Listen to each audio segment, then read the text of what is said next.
హైదరాబాద్ను స్వచ్ఛమైన, సుస్థిరమైన, పర్యావరణహిత ప్రజా రవాణా నగరంగా తీర్చిదిద్దే దిశగా తెలంగాణ ప్రభుత్వం కీలక అడుగులు వేస్తోంది.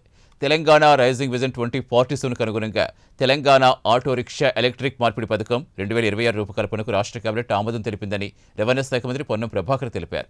Telangana core urban region economy cure పరిధిలో ప్రస్తుతం పెట్రోల్, డీజిల్తో నడుస్తున్న అర్హత కలిగిన ఆటో రిక్షాలకు దశల వారీగా ఎలక్ట్రిక్ వాహనాలుగా మార్చడం లేదా కొత్త ఎలక్ట్రిక్ ఆటోలతో భర్తీ చేయడం ఈ పథకం ప్రధాన లక్ష్యం.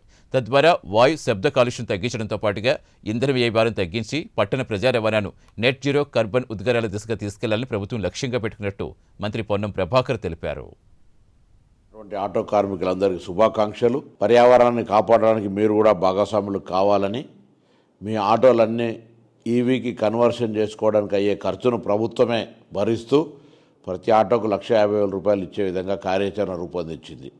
అందరూ తప్పకుండా హైదరాబాద్ భవిష్యత్తు దృష్ట్యా, పర్యావరణ దృష్ట్యా అందరూ కూడా ఈ యొక్క ఆటోలను ఈవీ కన్వర్షన్ చేయించుకునే విధంగా అప్లికేషన్ చేసుకోవాలని కోరుతూ, తప్పకుండా మీకు సంబంధించిన సంక్షేమ బోర్డు కావచ్చు, ఇతరత్ర సమస్యలన్నీ పరిష్కరించే దిశలో ప్రభుత్వం కార్యాచరణ తీసుకుంటుందని మనవి చేస్తూ, ఈ యొక్క పర్యావరణ పరిరక్షణకు రెట్రోఫిట్ చేసేటువంటి ఖర్చును ప్రభుత్వం భరిస్తూ ఉందో ప్రతి ఆటో యాజమాని హైదరాబాద్ పరిధిలో డీజిల్, పెట్రోల్ లేకుండా కన్వర్షన్ చేయించుకోవాలని కోరుతా ఉన్నాను.